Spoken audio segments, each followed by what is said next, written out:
Je vous invite à vous lever pour la lecture de la parole. Je vais parler de la grandeur de notre Dieu ce soir. Est-ce que vous croyez que vous servez un Dieu qui est grand, qui est illimité, un Dieu qui vous aime et qui peut vous aider? Je crois qu'il faudrait couper les basses un peu sur le micro, c'est trop de basses. J'ai déjà la voix très basse. Je vais lire le psaume 145.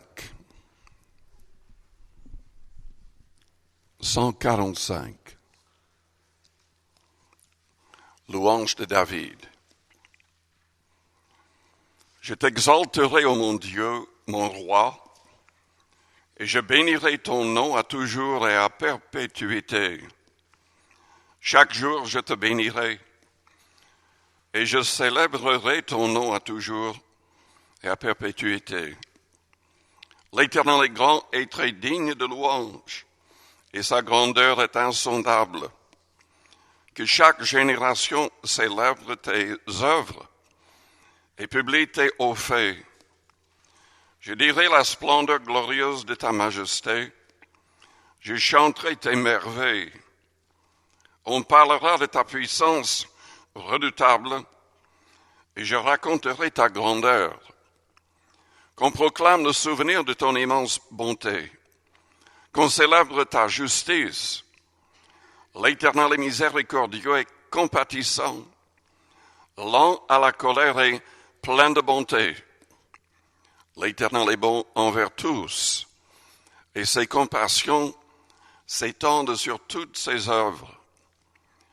Toutes tes œuvres te loueront, ô Éternel, et tes fidèles te béniront.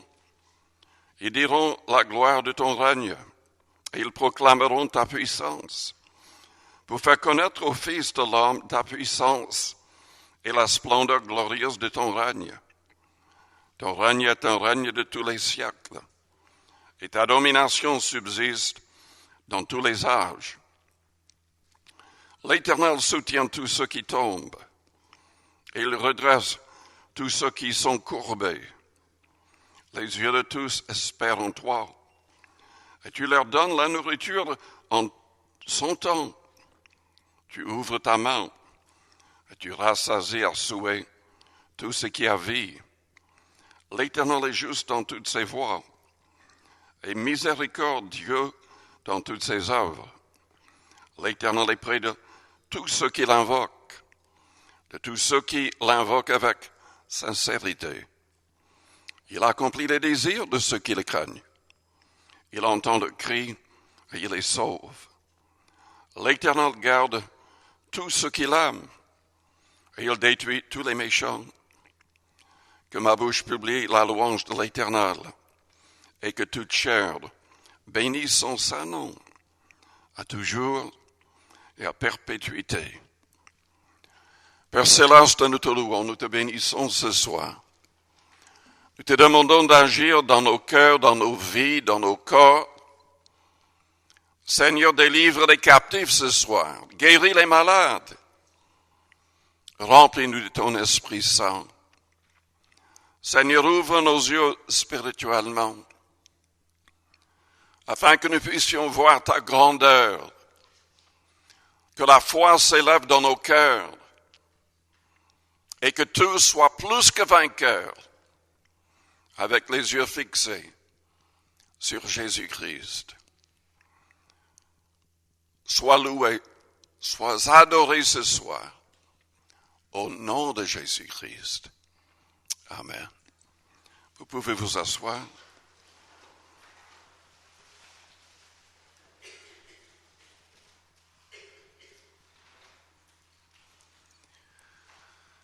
À cause des limitations de l'homme, personne n'a jamais été capable de décrire pleinement la grandeur de Dieu. David ici dit que sa grandeur est insondable. Selon une autre traduction, indescriptible. Mais la Bible parle néanmoins et nous donne quelques images de sa grandeur. Et ce soir, je voudrais parler de 4 aspects de sa grandeur. La grandeur de sa personne, la grandeur de sa présence, la grandeur de sa puissance et la grandeur de ses promesses.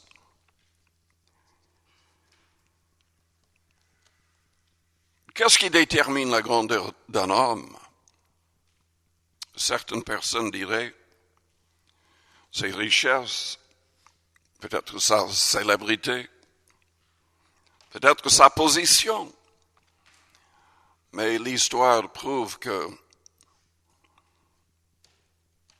l'homme a vu énormément d'autres qui avaient ces qualités, mais étaient en fait des personnes horribles, des personnes méprisables. En Dieu, nous voyons la grandeur de sa personne. Dieu est pur. Il est saint. Et il dit, soyez saints, car je suis saint. Il désire que nous soyons tous façonnés à l'image de Jésus-Christ. Lui qui était sans péché, qui a obéi pleinement. D'ailleurs, c'est la raison pour laquelle il pouvait mourir à notre place, chargé de nos iniquités, de nos fautes. C'est la raison pour laquelle Dieu le Père l'a ressuscité le 3e jour, parce qu'il était sans péché. Et s'il a accepté de souffrir, de mourir, c'était pour détruire le péché et pour nous donner la motivation d'abandonner tout péché et d'être comme lui dans les moindres détails. Dieu est pur et saint. Il est juste, impartial. Il demande que nous soyons justes et impartials. Jacques en a parlé. Trop souvent dans certains milieux, dans certaines églises, et ce peut arriver dans toutes les églises, il y a des gens qui méprisent d'autres, qui se voient comme étant au-dessus des autres. Jacques nous dit que nous devons accepter tous de la même manière. On ne doit pas demander à un noble, à un riche, de s'asseoir devant et quelqu'un de pauvre en arrière. On doit traiter tous de la même manière. On doit aimer tous de la même manière. Parce que Dieu est comme cela, dans sa grandeur. Il nous demande d'être grands dans notre nature. En fait, il nous fait participer à sa nature. L'apôtre Pierre l'a souligné dans 2 Pierre chapitre 1er. Dieu est inchangeable, immuable. Et il nous demande d'être fermes au niveau de la saine doctrine, de ne pas être troublés par toutes sortes de vents de nouvelles doctrines. Nous devons être fondés dans la parole de Dieu. Sur Facebook aujourd'hui, quelqu'un a mis une image d'une personne et a écrit « Mais aujourd'hui, nous avons toutes sortes de chrétiens qui connaissent les noms des sorciers, des gens dans la franc-maçonnerie. Ils inventent toutes sortes de noms qui ne sont pas dans la Bible pour les démons. Mais si vous leur posez la question, quelle est la liste des dons de l'esprit? Quels sont les commandements du Christ? Ils ne peuvent pas répondre correctement. La Bible dit que Dieu assure la paix à celui qui est ferme dans ses sentiments, ferme contre le péché, ferme contre les fausses doctrines. On ne peut pas accepter de fausses doctrines. Et le problème n'est pas simplement dans les autres églises. Le diable essaie, par ses esprits de séduction, de tromper tout le monde. Et oui, il agit aussi dans les églises évangéliques. Et on doit être sur nos gardes. Il y a énormément de fausses doctrines qui sont enseignées. Énormément de pratiques que nous n'avons pas dans la Bible. Et la Bible dit de ne pas ajouter des choses. Je parle souvent des deux fils d'Aaron. C'était à l'époque de Moïse. Aaron était le frère de Moïse. Et Dieu avait décidé que ses fils seraient sacrificateurs. Et toute cette tribu-là. Mais ses fils n'ont pas obéi. Dieu leur avait dit d'agir d'une manière précise, selon sa parole. Mais un jour, ils ont décidé d'inventer leur propre religion. Vous savez, dans le monde, il y a plus de 3000 fausses religions. Des religions inventées par les hommes, inspirées par des démons. Satan travaille très bien dans le contexte de la religion.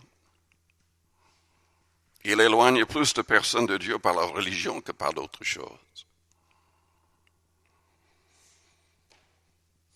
Ils ont offert du feu étranger un jour, que Dieu n'avait pas demandé. Est-ce que Dieu a accepté ce petit écart? Aujourd'hui, les gens diraient, mais enfin, c'est pas grave tout ça. Dieu a dit, enfin il n'a même pas parlé, il a agi. Le feu de l'Éternel est sorti de l'autel où on offrait les sacrifices et a consumé ses deux frères. Et Dieu a même ordonné au père de ne pas quitter sa tente, de ne pas entrer en deuil.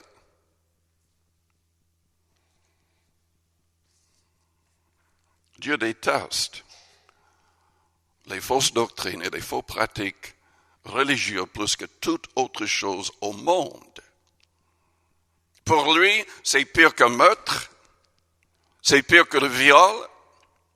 Il n'y a rien d'aussi horrible à ses yeux. Et nous ne devons pas accepter quoi que ce soit qui s'écarte du Nouveau Testament, de l'enseignement du Christ et de ses apôtres. Les apôtres avaient prophétisé que l'Église serait égarée par des esprits de séduction. Paul en a parlé dans 1 Timothée chapitre 4, dans 2 Timothée chapitre 4. En fait, presque tous en ont parlé d'une manière ou d'une autre. Et nous devons, pour sauver nos âmes et pour sauver d'autres, être fermes, immuables, quand il s'agit de la sainte doctrine. Dieu est quand même gracieux, plein de compassion pour le simple péché. On voit le Christ qui pardonne à une femme prise en flagrant délit d'adultère. Il pardonne, il fait entrer directement dans le paradis le brigand à côté de lui qui était sans doute coupable de meurtre. En tout cas, il était tellement coupable que lui-même il a admis. Il a dit, mais à l'autre brigand, mais nous mourrons justement. C'est justice qu'on meurt pour nos crimes. Mais cet homme n'a rien fait de mal, parlant du Christ.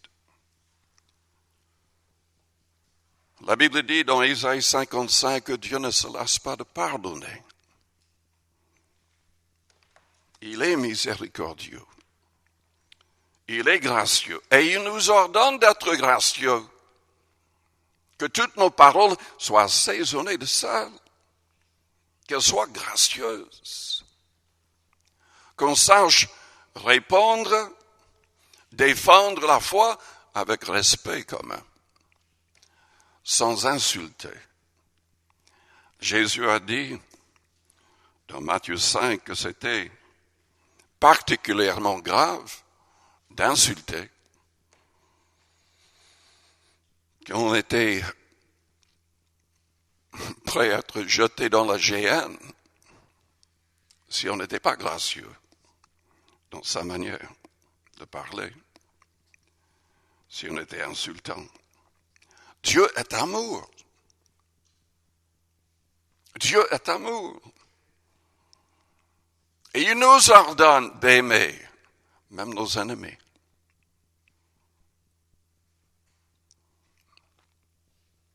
Il faut que l'homme aime sa femme et que la femme aime son mari. Il faut qu'on s'aime dans l'Église. Par ceci, tous connaîtront que vous êtes mes disciples si vous avez de l'amour les uns pour les autres. Oui, Dieu est grand dans sa personne. On voit la grandeur de sa présence mentionnée un peu partout dans la Bible. Et c'est sa présence qui fait la différence entre la tristesse et la joie dans nos vies. Est-ce que vous avez la présence de Dieu dans votre vie? Celui qui est vraiment rempli de l'Esprit, qui est conduit par l'Esprit, cette personne a la présence de Dieu, qui rend témoignage à son esprit qu'il est enfant de Dieu. Et plus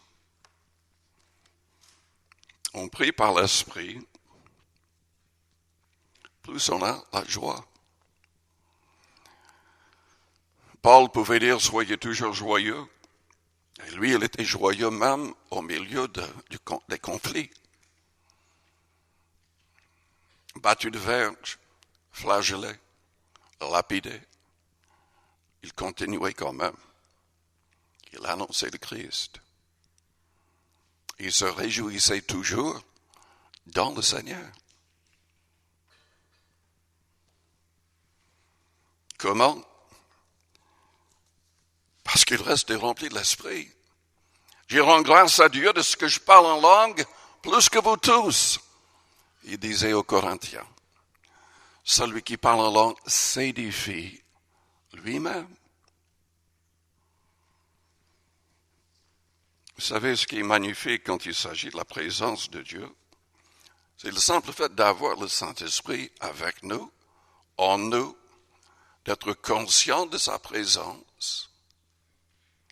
Ce qui est magnifique, c'est qu'il s'agit de quelque chose d'éternel. Éternel. C'est le Saint-Esprit qui peut nous aider à tout accepter. Étienne, dans Actes 7 au verset 55, 56, était en train de mourir, lapidé. La Bible dit qu'il est rempli du Saint-Esprit. Il voit les cieux ouverts, il voit la gloire de Dieu et Jésus debout à la droite du Père. Dans la plupart des passages dans la Bible, Jésus est assis à côté du Père. Mais là, voyant Étienne en train de mourir, il est debout Il nous voit. Il voit les gens qui souffrent. Il voit les gens qui confessent son nom en dépit de tout. Et il était prêt à accueillir Étienne. Et Étienne était rempli d'amour par le Saint-Esprit. Selon Romains 5 au verset 5, l'amour de Dieu est répandu dans nos cœurs par le Saint-Esprit qui nous a été donné.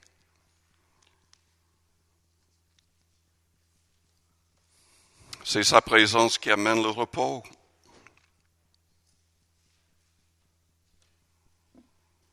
La paix, tout est lié à l'esprit. La justice, la paix et la joie par le Saint-Esprit. Et quand on parle du Saint-Esprit, c'est lui qui nous lie avec le Père et le Fils. Je ne vais pas prendre le temps de le lire, mais vous pouvez le lire vous-même dans Jean 14, à partir du verset 15 jusqu'au verset 26. Celui qui s'engage à garder les commandements du Christ recevra le Saint-Esprit. Et par le Saint-Esprit, en gardant les commandements, nous serons visités, nous serons en communion, nous serons liés au Père et au Fils. Jésus a dit, nous viendrons et nous ferons notre demeure chez lui. La présence de Dieu est réelle pour ceux qui marchent vraiment selon ses commandements. La Bible parle de la présence du Christ. Qu'est-ce qu'il a dit? Il parle du repos du Christ. Venez à moi, vous tous qui êtes fatigués et chargés. Et je vous donnerai du repos pour vos âmes. Jacques a dit, approchez-vous de Dieu, et il s'approchera de vous. Approchez-vous de Dieu, et il s'approchera de vous. Vous voulez sa présence, il faut prier, il faut lire, il faut méditer la Bible. Et Dieu agira. La Bible parle de la grandeur, de sa puissance. Vous êtes troublés par un ennemi, des ennemis, troublés par le diable, troublés par une oppression démoniaque, troublés par je ne sais pas quoi. Mes amis, Dieu est illimité. Il est le Créateur. Est-ce que vous avez fait attention aux découvertes récentes des scientifiques concernant l'univers? Plus les scientifiques apprennent, plus on se rend compte que l'univers est insondable. Il n'y a pas de limite. Et comment est-ce que l'homme ne pourrait jamais visiter cette étendue sans un miracle de la part de Dieu? Lui, il remplit l'univers. Esprit, ça nous dépasse. Mais Dieu n'est pas limité. Jésus-Christ s'est limité volontairement. Il existait en forme de Dieu. C'est lui qui a tout créé. Selon Colossiens 1, tout a été créé par lui, pour lui et par lui tout subsiste. Mais il s'est limité dans un corps humain. Pendant un temps, pour accomplir le plan de notre rédemption. Mais après sa résurrection, il a dit quoi? Tout pouvoir est entre mes mains. dans le ciel et sur la terre. Tout pouvoir. Et il nous demande de prier avec foi en son nom. Il dit, j'agirai moi-même. J'agirai pour que mon Père soit glorifié. Tout pouvoir est entre ses mains. Et en ce qui concerne notre salut, il n'y a aucun problème. Si on croit pleinement en Christ. Parce que la Bible nous dit dans Hébreux 7 au verset 25 que Jésus-Christ a la capacité de sauver de manière parfaite tous ceux qui s'approchent de Dieu par lui. Tous. Peu importe leur passé, leur péché, Jésus veut nous sauver. Et si on veut croire, si on accepte de croire, on sera sauvé. Non pas partiellement, mais de manière parfaite. Alléluia.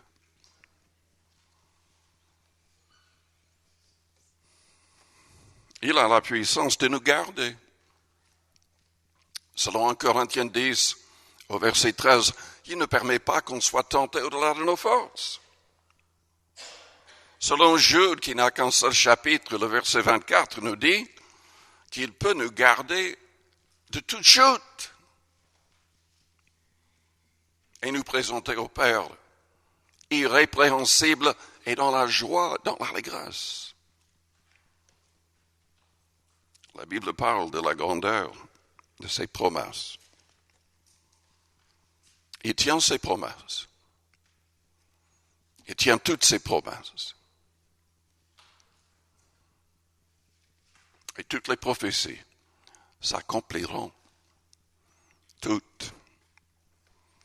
Il a dit dans Matthieu 16, au verset 18, que son Église ne serait jamais vaincue. Les portes du séjour des morts ne prévaudront point contre son Église. Jamais. Jamais.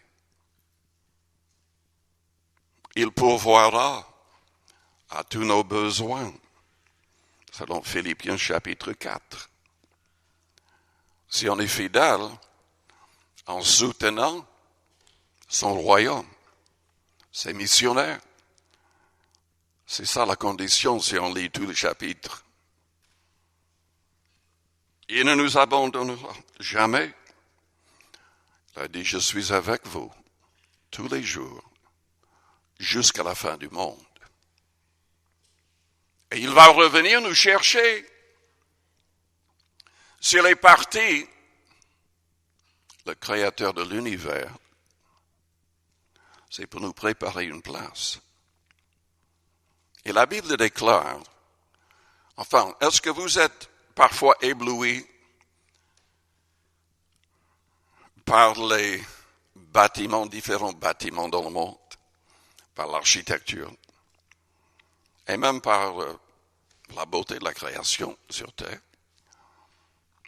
La Bible déclare que ce que Dieu prépare pour nous n'est jamais entré dans l'imagination de l'homme. Ce que le Seigneur prépare pour ses fidèles dépasse tout ce qu'on peut imaginer. Et c'est réel. Et ça va être éternel. Il y a des gens qui abandonnent le Seigneur pour, en oui ou en non, pour 30 pièces d'argent. Mais Paul a dit, nos légères afflictions ne peuvent pas être comparées avec la gloire à venir. Père Céleste, de notre louange, nous te bénissons ce soir. Pour ta parole, pour ta grandeur. Aide-nous à être fidèles. Que la réalité de tes promesses soit dans nos cœurs. que nous puissions toujours avoir nos yeux fixés sur toi et sur les récompenses éternelles. Peu importe ce que nous devons accepter ou supporter ici-bas, ce sont de légères afflictions en comparaison avec ce que nous allons avoir pendant les âges de l'éternité.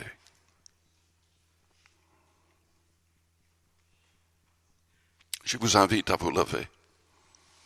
Si ce soir vous avez besoin du Seigneur, d'un miracle, de son aide dans n'importe quel domaine, venez vers le devant, croyez à sa grandeur, élevez vos mains vers le ciel et recevez le miracle selon les promesses de sa parole.